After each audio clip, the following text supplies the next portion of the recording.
qu'un homme normal écoute plusieurs voix autour de lui. Un homme normal écoute plusieurs voix autour de lui. Je peux vous en citer quelques-unes. La première, chaque homme écoute la voix de sa personnalité. Notre personnalité a une certaine voix. Il y a des choses que c'est simplement notre personnalité qui nous dicte et nous les appliquons. La deuxième voix que peut écouter un homme, c'est la voix de ses sentiments ou de ses émotions. Les sentiments et les émotions peuvent communiquer un langage, une voix à un homme. La troisième voix qu'un homme peut écouter, c'est la voix de son passé. Le passé et les expériences que nous avons rencontrées dans notre passé nous communiquent un certain message. C'est comme ça que tu entendras des gens dire tous les hommes sont des escrocs. J'ai demandé une fois à une sœur, j'ai posé la question à une sœur, as-tu goûté à tous ces hommes-là? En réalité, qu'est-ce qui lui définit tous les hommes? C'est un monsieur qui s'appelle Vistampuk qui lui avait fait voir de toutes les couleurs. Son passé lui communique un message. Il n'y a pas que la voix de notre passé. Tout homme écoute la voix de son environnement. Notre environnement a aussi des messages qu'il nous transmet. Par exemple, notre environnement peut nous dire qu'il y a la crise au pays. Rien ne prouve que tu auras du travail cette année. Tu n'es pas de telle tribu. Rien ne prouve que ce chef-là va te faire accéder à cette position. Et ça aussi, c'est des voix. Au-delà de toutes ces voix que je vous cite, il y a la voix de notre âme. Il y a même la voix du diable qui parle. Et au-delà de tout ça, il y a la voix de notre chair. La Bible déclare dans Galates 5, 17 que notre chair a des désirs contraires à ceux de l'esprit. Donc notre chair nous parle. Elle nous impose aussi une certaine voix. Et par-dessus tout, il y a la voix de Dieu. Alléluia. Alors à cause de toutes les voix qui nous entourent, vous allez comprendre que plusieurs personnes ont des difficultés à accéder au surnaturel de Dieu à cause de plusieurs voix qu'elles écoutent.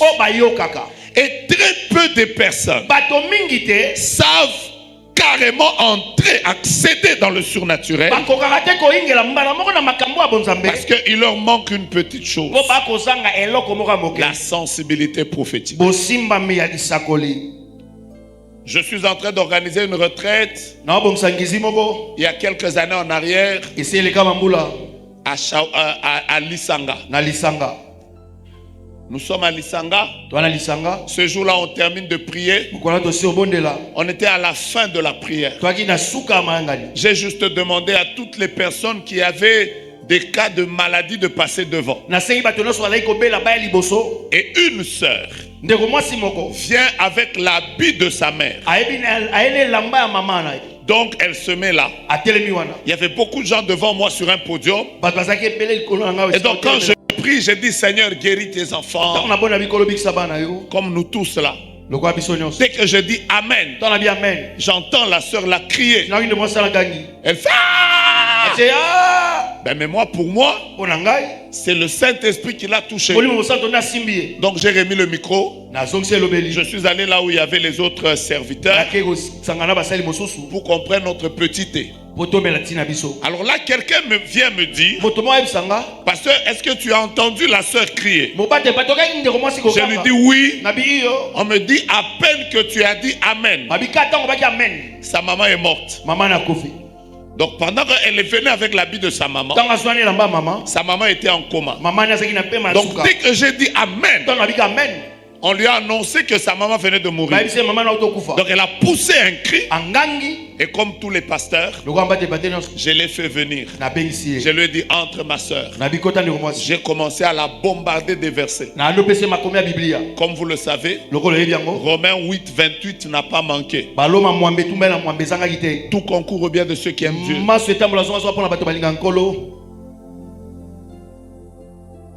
De l'Éternel vient le bien et le mal. Je lui ai aussi donné le texte que vous connaissez. Ne vous inquiétez de rien, mais en toute chose. Après je suis rentré à Job. L'Éternel a donné, l'Éternel a repris. Que son nom soit glorifié. Après que j'ai fini, elle m'a dit non, prophète, ma mère ne mourra pas. Après j'ai fait j'ai déjà dirigé la prière 24 heures. Dans cette histoire, que Dieu soit avec toi. Après je suis allé avec les autres. 4 heures après, mon téléphone sonne. Quelqu'un m'appelle. Il me dit, prophète, tu sais quoi? La sœur pour qui tu as prié, elle est là, elle veut te parler. J'ai fait oui, ma sœur. Donc déjà j'étais fâché. Je me préparais à... J'étais exhorté. Comment? Mes frères, quand je prends le téléphone, elle crie. J'ai dit, cette sœur avec les cris, c'est une autre Bartimée, celle-là. Après, elle dit, ma maman est vivante. J'ai fait, Après, elle dit, ma sœur, calme-toi. Elle fait, ma maman est vivante. Après, j'ai fait, calme-toi. Parce que vous savez, quand vous avez deuil, parfois il y a des crises de dépression. C'est là qu'elle me dit, prophète, quand je t'ai quitté, je suis allé à l'hôpital où ma mère était hospitalisée. J'ai vu comment on faisait sortir son corps pour l'amener à la morgue. J'ai dit à Dieu, le même habit pour lequel le prophète a prié, je vais l'imposer à la tête de ma mère. Et elle a commencé à parler en langue. Pendant qu'elle parlait en langue, sa maman a toussé. Elle a toussé. Elle a toussé. Après, elle s'est réveillée. Elle a dit, donnez-moi de l'eau. La dame a commencé à crier. Je vais vous dire la vérité. Moi, le pasteur, je n'avais pas la sensibilité de sa guérison. Mais elle-même, la propriétaire de la maman, a eu une sensibilité selon laquelle, même si le prophète m'a prophétisé, je crois que ma mère ne mourra pas. Et sa mère n'est pas morte. Et le jour où elle m'a amené la maman a dit, c'est tout ce qui m'a réjoui. Elle m'a dit, j'étais en train de partir. Pendant que je partais, j'ai entendu la voix de ma fille qui était en train de me dire, maman, tu ne partiras pas. Et quand je me suis retourné, je me suis retrouvé, j'étais déjà réveillé. J'ai fait quoi? Donc moi, le prophète, vous savez, dans cette histoire de sensibilité, un prophète peut ne pas être sensible. Toi qui n'es pas prophète, tu es sensible. Dis déjà à ton voisin, est-ce que maintenant pendant que le prophète parle, tu es sensible? C'est quoi la sensibilité? Je vais y aller rapidement, après je vais commencer à vous partager. La sensibilité prophétique, c'est tout simplement cette capacité surnaturelle qui nous permet de comprendre l'action, le mouvement et la volonté de Dieu pour un temps, dans une période. La sensibilité nous permet de savoir qu'est-ce que Dieu veut pour nous en cette saison. La Bible dit que les voies de Dieu sont insondables. Personne ne peut comprendre les voies de Dieu. Elles sont cachées à tout le monde. Mais une personne qui a la sensibilité prophétique, elle est capable pendant une période de saisir pour lui, pour son environnement, pour les personnes qui l'entourent, quelles sont les voies de Dieu pour lui pendant cette période. Ok. Ça passe ou ça casse? Ça passe. Les personnes sensibles, vous pouvez vous tous être contre elles, mais elles sentent ce que vous ne sentez pas. L'esprit les connecte à comprendre pendant la période là la pensée de Dieu qui est caché à tout le monde. C'est là où ça devient intéressant. Moi, j'aime les personnes sensibles. Je suis la sensibilité prophétique vous fait accéder au surnaturel de Dieu. 2. La sensibilité prophétique vous permet d'échapper à des combats spirituels. 3. La sensibilité prophétique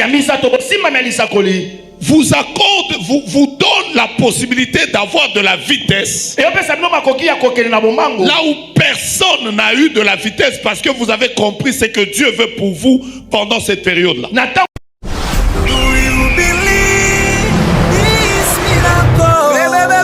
Supernatural,